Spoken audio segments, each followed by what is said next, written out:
Hello, welcome and good evening guys. Tech Bidyut চ্যানেলের আরেকটি নতুন মোবাইল রিভিউ অ্যান্ড অ্যানালাইসিস ভিডিওতে তোমাদের আরও একবার অনেক অনেক স্বাগত জানাচ্ছি। আজকের আলোচিত মোবাইলটি guys Motorola H60 Pro। Guys মোবাইলটি মাত্র কিছুদিন আগে লঞ্চ হয়েছে বাজারে। তো গাইস তোমরা অনেকেই মোবাইলটি কিনতে চাইছো এবং এটাও ভাবছো মোবাইলটির ফিচার্স কী এবং নেওয়া যায় কি না। তো গাইস সেই নিয়ে আজকের ভিডিওটিতে চুলছেরা বিস্তারিত আলোচনা হতে চলেছে। মোবাইলটির ফিচার্স কী, দাম কত, নেওয়া যায় কি না। তোমরা ভিডিওটির ফার্স্ট থেকে লাস্ট অবধি জুড়ে থাকো এবং যদি তোমাদের মনে হয় চ্যানেলটি সাবস্ক্রাইব করার দরকার আছে এবং চ্যানেলটি সাবস্ক্রাইব করলে কিছু উপকারে আসবে, তাহলে গাইস তোমরা চ্যানেলটি সাবস্ক্রাইব করে রাখতে পারো। তো গাইস আমি বিদ্যুৎশীল আজকে শুরু করছি মোটোরোলা H60 Pro মোবাইলটি নিয়ে চুলছেরা আলোচনা। প্রথমে কথা বলবো গাইস মোবাইলটির ডিসপ্লে এবং ডিজাইন নিয়ে। ডিসপ্লেটি ব্যবহার করা হয়েছে 6.7 ইঞ্চির super HD plus POLED display, যার রেজলিউশন 1220x2712 পিক্সেল। রয়েছে 1 বিলিয়ন রং, refresh rate 120 hertz, brightness 4500 nits, HDR10+, screen to body ratio 96%, স্ক্রিনটির প্রকৃতি 20:9 অনুপাতে রয়েছে, ডিসপ্লে পিপিআই ঘনত্ব 446 পিপিআই এবং ডিসপ্লে প্রোটেকশন হিসেবে রয়েছে কর্নিং গরিলা গ্লাস 7i। মোবাইলটির ওয়েট 186 গ্রাম এবং থিকনেস 8.2 mm। ডাস্ট এবং ওয়াটার রেজিস্ট্যান্ট হিসেবে দুটি প্রোটেক্টর ব্যবহার করা হয়েছে, IP68 এবং IP69 প্রোটেক্টর। মোবাইলের ডিসপ্লেটি কোয়ার কার্ভ ডিসপ্লে ব্যবহার করা হয়েছে এবং পেছনের ডিজাইনটি গাইস চতুর্ভুজ ক্যামেরা ডিজাইনের সঙ্গে অসম লাগছে। মোবাইলের ব্যাক প্যানেলটি ভেকান লেদার দ্বারা ফিনিশ করা হয়েছে, যেখানে কিন্তু স্পট বা দাগের কোনো চান্স নেই, যা কিন্তু টাচ করতে চকচকে এবং মসৃণ লাগবে। এবার কথা বলবো গাইস মোবাইলটির ক্যামেরা নিয়ে। মোবাইলটির পেছনে ট্রিপল ক্যামেরা রয়েছে, যেখানে প্রধান ক্যামেরা দুটির একটি 50 মেগাপিক্সেলের ওয়াইড অ্যাঙ্গেল ক্যামেরা এবং অন্যটি 50 মেগাপিক্সেলের আলট্রা ওয়াইড ক্যামেরা ব্যবহার করা হয়েছে, যেখানে কিন্তু গাইস তৃতীয় ক্যামেরাটি 10 মেগাপিক্সেলের টেলিফোটো ক্যামেরা ব্যবহার করা হয়েছে। পেছনের ক্যামেরা ফিচার হিসেবে রয়েছে colour spectrum sensor, LED flash, HDR, panorama, Pantone validate colour এবং স্ক্রিন টোন। পেছনের ক্যামেরা দিয়ে 30 fps 4K এবং 1080-তে ভিডিও রেকর্ডিং করা যাবে, যেখানে সামনের ক্যামেরায় ব্যবহার করা হয়েছে 50 মেগাপিক্সেলের ওয়াইড অ্যাঙ্গেল সেলফি ক্যামেরা, যেখানে সামনের ক্যামেরা দিয়েও 30 fps 4K এবং 1080-তে ভিডিও রেকর্ডিং করা যাবে। এবার কথা বলবো মোবাইলটির টেকনোলজি নিয়ে। অপারেটিং সিস্টেমটি ব্যবহার করা হয়েছে Android 15। প্রসেসর হিসেবে ব্যবহার করা হয়েছে মিডিয়াটেক ডাইমেনসিটি 8350 এক্সট্রিম, যার থিকনেস কিন্তু 4 ন্যানোমিটার। সিপিইউটি ব্যবহার করা হয়েছে 3.35 GHz অক্টা কোরের সিপিইউ, সাথে জিপিইউটি ব্যবহার করা হয়েছে mail G615 MC6। Rome RAM হিসেবে ব্যবহার করা হয়েছে 8/256, 12/256 এবং 512 জিবির। 8 জিবির র্যামকে 16 জিবি এবং 12 জিবির র্যামকে 24 জিবি পর্যন্ত বাড়ানো যাবে। এক্সট্রা মেমোরি কার্ড স্লট দেওয়া হয়নি। মোবাইলটিতে দুটি মাইক্রো সিম ব্যবহার করা যাবে।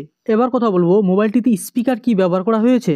মোটোরোলা মোবাইলের সাউন্ড কোয়ালিটি দুর্দান্ত থাকে, কারণ মোবাইলটিতে দুটি স্টেরিও ডলবি স্পিকার ব্যবহার করা হয়েছে, যা কিন্তু হাই কোয়ালিটির লাউড সাউন্ড স্পিকার দেবে। এবার কথা বলবো মোবাইলটিতে কানেক্টিভিটি কি রয়েছে। মোবাইলটিতে কানেক্টিভিটি হিসেবে রয়েছে 5G ভোল্টি, সাথে রয়েছে 2G, 3G এবং 4G কানেকশন। অন্যান্য কানেক্টিভিটির মধ্যে রয়েছে ওয়াইফাই, হটস্পট এবং ব্লুটুথের মতো গুরুত্বপূর্ণ ফিচার্স। মোবাইলটিতে 3.5 mm এর হেডফোন জ্যাক ব্যবহার করা হয়নি এবং ইউএসবি হিসেবে রয়েছে USB Type-C 2.0 কানেকশন। সাথে রয়েছে পজিশনিং এবং NFC-র মতো গুরুত্বপূর্ণ ফিচার্স। মাল্টিমিডিয়া হিসেবে FM রেডিও দেওয়া হয়নি, বাকি সব কিছু মাল্টিমিডিয়া মোবাইলটিতে রয়েছে।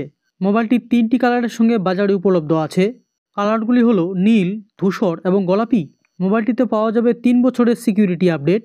মোবাইলটিতে সেন্সর হিসেবে রয়েছে ফিঙ্গারপ্রিন্ট সেন্সর এবং ফিঙ্গারপ্রিন্ট সেন্সরটি রয়েছে মোবাইলটির ডিসপ্লেতে। ফিঙ্গারপ্রিন্ট সেন্সরটি একটি অপটিক্যাল সেন্সর, যেখানে অন্যান্য সেন্সরের মধ্যে রয়েছে light sensor, proximity sensor, accelerometer, compass, gyroscope ইত্যাদির মতো গুরুত্বপূর্ণ সব সেন্সর। এত কিছু নিয়ে চুলছেরা আলোচনার পর এবার আলোচনা করব মোবাইলটির ব্যাটারি নিয়ে। ব্যবহার করা হয়েছে 6000 mAh এর হিউজ সিলিকন কার্বন ব্যাটারি, সাথে রয়েছে 90 ওয়াটের টার্বো পাওয়ার চার্জিং এবং রয়েছে 15 ওয়াটের ওয়্যারলেস চার্জিংয়ের ব্যবস্থা। মোবাইলটি নিয়ে সব কিছু বিস্তারিত আলোচনার পর এবার জানবো মোবাইলটির দাম কত রেখেছে। মোবাইলটির 8/256 জিবির ভেরিয়েন্টের দাম রাখা হয়েছে 30,000 টাকা এবং 12/256 জিবির ভেরিয়েন্টের দাম রাখা হয়েছে 34,000 টাকা, যেখানে বাংলাদেশে এই মোবাইলটির দাম পড়বে 55,000 টাকার আশেপাশে। এবার আসবে মূল আলোচনায়, এই দামে মোবাইলটির দিকে যাওয়া যায় কিনা। মোবাইলের স্ক্রিনটি খুব ভালো হতে চলেছে, কারণ মোবাইলের স্ক্রিনটি একটি পিওলেড ডিসপ্লে ব্যবহার করা হয়েছে, যার স্ক্রিন পিপিআই ঘনত্ব ভালো। ডিসপ্লেটি একটি কোয়ার কার্ভ ডিসপ্লে, রিফ্রেশ রেট দিয়েছে 120 হার্জ। তো গাইস ডিসপ্লের দিক থেকে মোবাইলটি খুব ভালো হতে চলেছে। ক্যামেরার দিক থেকে আলোচনা করলে মোবাইলটিতে দুটি 50 মেগাপিক্সেলের ক্যামেরা দিয়েছে, যার মধ্যে একটি ওয়াইড অ্যাঙ্গেল এবং একটি আলট্রা ওয়াইড অ্যাঙ্গেল। সাথে দেওয়া হয়েছে 10 মেগাপিক্সেলের টেলিফোটো ক্যামেরা এবং সামনে ব্যবহার করা হয়েছে 50 মেগাপিক্সেলের ওয়াইড অ্যাঙ্গেল সেলফি ক্যামেরা। সামনের এবং পিছনের উভয় ক্যামেরা দিয়ে 4K ভিডিও রেকর্ডিং করা যাবে, অর্থাৎ ক্যামেরার দিক থেকে মোবাইলটি খুব ফাটাফাটি এবং ভালো হতে চলেছে।